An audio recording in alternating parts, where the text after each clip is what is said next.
It's indeed a great pleasure to come your way again on Business Live. My name is Emmanuel Abuaji Riafe. Coming up in this edition, Monetary Policy Committee of the Bank of Ghana once again maintains policy rate unchanged at 26%.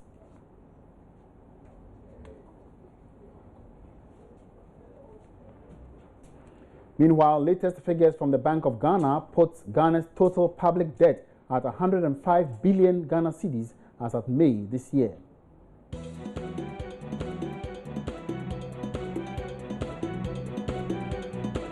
And also in Business Live this evening, this year's Farmers' Day celebration has been launched in Accra and is to focus on agribusiness.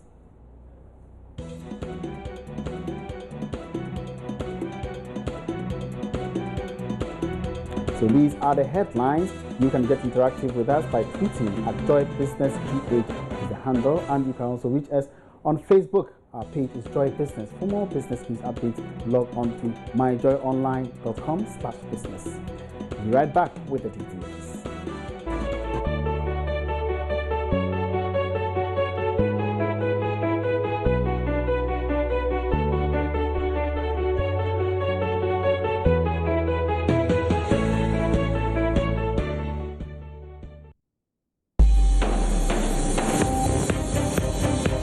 Business Live today is... Thanks for staying and welcome back. Now, the Monetary Policy Committee of the Bank of Ghana has kept its lending rate unchanged again. The committee left the policy rate at 26%.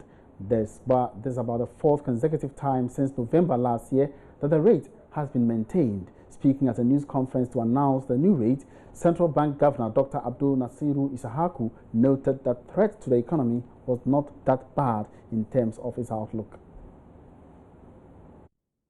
The committee has decided to maintain the policy rate at 26%. At the May 2016 MPC meetings, it was noted that headline inflation had declined from 19.2% in March to 18.7% in April. However, with the 5% upward adjustment in the ex-pump prices of petroleum products and its pass-through effect on prices, headline inflation moved up slightly to 18.9% in May, but has since declined to 18.4% in June. These observed trends in inflation over the first half of 2016 have largely been influenced by increases in the prices of petroleum products, utility tariffs, and food prices. Since most of these adjustments are cost-push in nature, the current monetary policy stance is deemed appropriate and hence maintained. Core inflation, and that is CPI inflation, excluding energy and utility prices, has stabilized in June. Now also, the Central Bank Governor, Dr. Abdul Nasiru Isahaku, observed that the recent exit by the UK from the European Union has had an impact on Ghana's trade and economy. After pulling out of the EU last June, the cedi spontaneously appreciated in value against the pound sterling. Now, based on Ghana's strong relations with both the EU and the UK, the impact of Brexit is likely to transmit through the trade sector, foreign direct investments, budgetary support, and the domestic currency market. It is too early to determine the full implications of Brexit, but initial assessments indicate that the local currency appreciated sharply by about 5.7% month on month against the pound sterling in June 2016, compared with 1 0.3% depreciation in May. So the cedi appreciated against the pound sterling in June, 5.7%. This reflecting the effect of Brexit. Now, still staying on the MPC, petroleum and utility prices may have had informed the maintenance of the policy rate by the Monetary Policy Committee of the Central Bank. That's according to economist Dr. John Gachi, who was analyzing the new rate put out by the MPC on your favorite program, The Marketplace. Reflection of how the economy has performed. But there is something very striking in the announcement. It seems to me that the policies that the central bank has put in place in the past 6 months, to me, has actually worked. But what is the problem of the country is the volatility with respect to tariffs and then petroleum product prices in the country. If we were to have those important components stable over time, I believe we would have been talking about some reduction in the policy rate. So it means that there is a need for those who deal with the pricing of petroleum products to take a second look at it as it is contributing to the direction of the policy rate as announced by. I would like to comment on the things that they have actually expressed. The thing that they expressed, in my opinion, actually borders on the issue of the risk expectation with supply of energy. That is still there, so that has been captured in their thinking. The expectation of future changes in the petroleum product price is not very clear, so that is also a risk that they have actually considered in coming out with the rate that they have announced. Okay. So maintaining the policy rate actually calms the system. It is better than increasing the policy rate. Though I take a position that we have reached the policy rate peak. The only thing which we expect now is some marginal reduction in policy rate. Economist and lecturer at the University of Cape Coast, Dr. John Gachi, sharing his thoughts on the maintenance of the policy rate by the MPC. Moving on, the country's public debt continues to increase despite measures to bring down to appreciable levels. Latest figures from the Bank of Ghana puts the total public debts at 105 billion Ghana cedis as of May this year. George Uafe has more on the debt numbers and the performance of other sectors of the economy. Bank of Ghana's report covering data on economic and financial issues about the country up to July this year shows that in about 5 months, government has added 5 billion Ghana cedis to the country's debt stock. Loans secured from outside the country accounted for about 62 billion cedis, whilst domestic debt was about 43 billion Ghana cedis. The report, however, shows that when it comes to the public debt in relation to Ghana's GDP, there appears to be some reduction. For instance, in December last year, the debt-to-GDP ratio was 72%. However, it has reduced to about 66% as at May this year. Some are attributing this to the recent expansion of the economy. But government, on the other hand, has maintained that it is rather due to its policies aimed at reducing the public debt. The data also show that the country, as of June this year, earned almost $8 billion from the exports of gold, cocoa, and crude oil. The precious metal brought in about $2.8 billion in earnings. $2.3 billion came from cocoa, whilst earnings from crude oil was just about $620 million. This was mainly attributed to the declining prices of crude oil, according to some economists. However, on the reverse side, the country spent about $1.4 billion to finance its imports compared to the $5 billion earned from exports. The country's international reserves appears to be declining as it has reduced from almost $6 billion as of December last year to $5.1 billion as of June this year. On the Ghana cedi, the Bank of Ghana is putting its year-to-date depreciation at 3.7%. The data also showed that after recording some marginal stability in April, the cedi has started depreciating again. On the banking sector, there was some disturbing development, as loans that banks fear might go bad appears to be increasing, a development that some fear could collapse some banks in the country. Despite challenges facing Ghana's industry, agriculture advocacy group Agri Mindset says it is set to establish an agricultural online academy.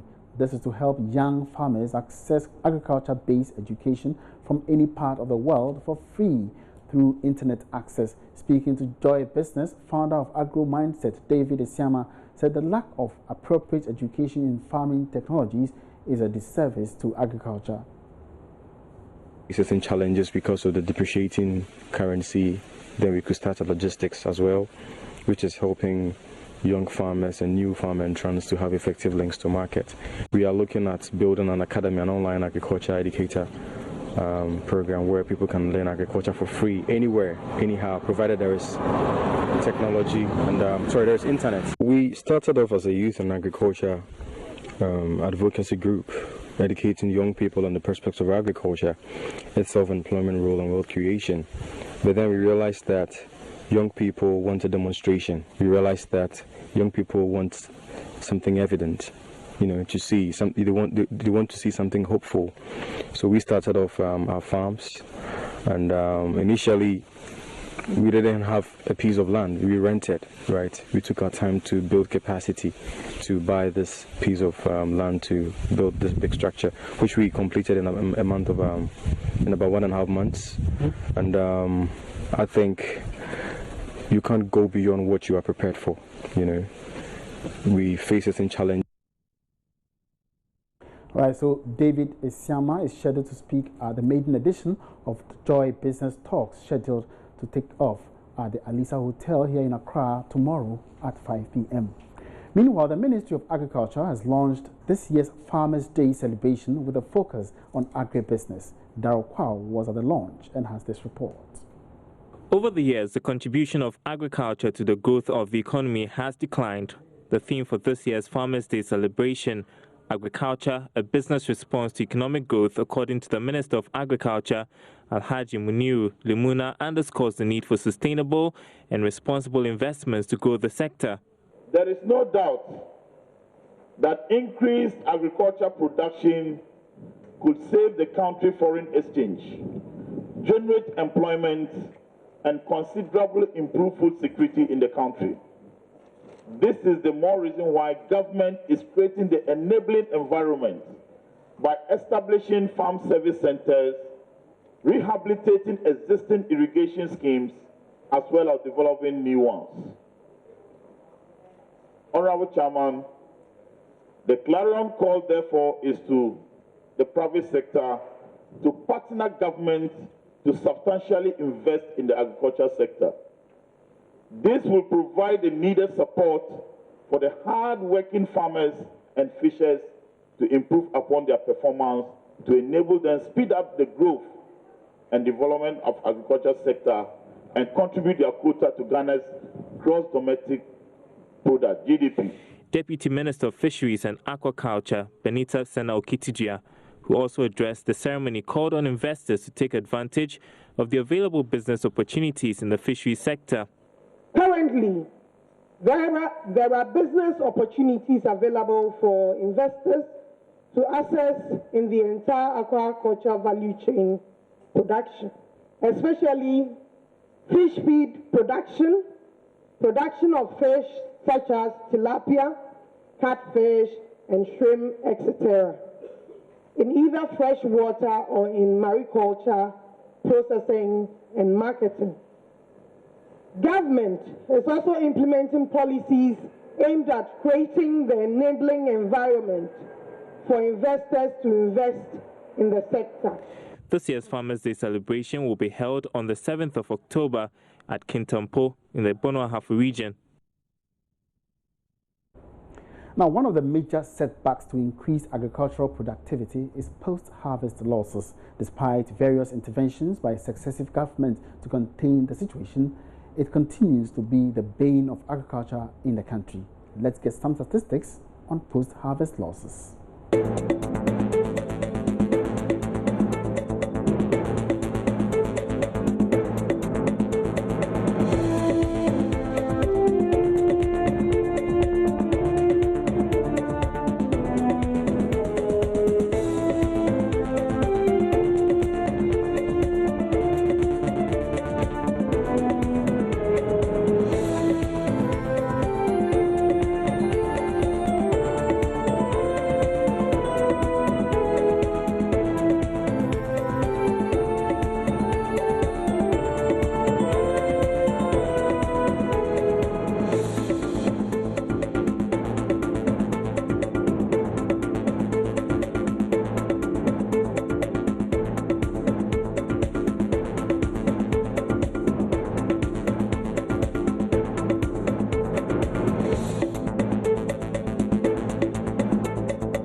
All right, so those were some statistics, interesting ones indeed, on post-harvest losses. It's now time to turn our attention to some business development making news elsewhere in the world. Thanks for staying on and welcome back. It's now time to go to the stock market, and as usual, Bertha Atubiga has joined me right here to tell us what the stock market is looking like. How did it open today? Well, before I even, thank you very much, Emmanuel. Before I even start about today's trade, last week the major indices, that's the composite index and the financial stock index, closed at negative 10.72% and negative 13.70%. So there was a drop of 0.75% and 1.05% respectively, because we saw a major 2 peso drop in ETI, and Standard also lost about 5 pesos. And these equities are very high market cap equities, so we saw them dragging the weight of the exchange down. Aluex was the top gainer, adding 2 pesos to close at 13 pesos, and we should still expect some gains in Aluex this week because of the investment by the foreign investors coming into the company, over $25 million. Now today we had a total of 200,720 shares trading at 190,166.80 Ghana cedis, 5 losers, 1 gainer, and we had Carl losing a peso. Carl gained 1 peso last week, and today it lost the peso again and is at 81 pesos. HFC lost 2 pesos to close at 80 pesos per share. We had PZ Cousins losing a peso to close at 23 pesos per share. Stanchart lost 2 pesos. Last week it lost 5 pesos, and today it has lost 2 pesos. So in 6 trading days, it has lost 7 pesos to investors. And Societe Generale, which was the only gain on the market, added a peso to close at 79 pesos. And then TBO, that's the Trust Bank Limited, the Gambia, lost 5 pesos to close at 30 pesos per share. So these were the equities that actually moved on their previous share prices today on the market. In terms of top traded equities, in volume, we had gold trading the highest, and it also had the highest value, 149,310 shares. FML traded 17,000 shares. And then UT Bank, FML CPC traded the second highest, that's 48,300. FML traded the second highest value, that's 17,000 Ghana cedis after trading 2,000 shares. And we had Stanchart trading the third highest value, that's 8,822.80 Ghana cedis. And for the UT Bank traded the third highest volume, that's 18,000 shares. Update. We would like to see how it ends on Friday. Thank you. Thank you, Bertha. Now, government is advancing strategies to improve commercial agriculture as part of its policies or initiatives to transform the economy. Agri sector's contribution into GDP has declined over the years, with the services sector overtaking agriculture as the highest contributor In a bid to restore this status, the sector ministry is exploring ways of improving the investment climate for agribusiness and developing private-public partnerships. Deputy Agriculture Minister Alhassan Ahmed Yakubu has been shedding more light on this as part of a run-up to the Joy Business Busy Talks on Agribusiness, which starts tomorrow.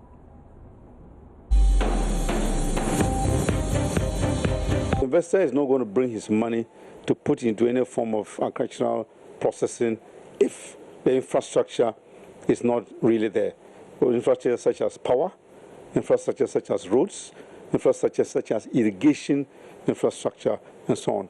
But I would say that the public sector investment in these very capital demanding infrastructure that we need cannot also be done alone by the public sector. The public sector doesn't have the entire wherewithal to do that.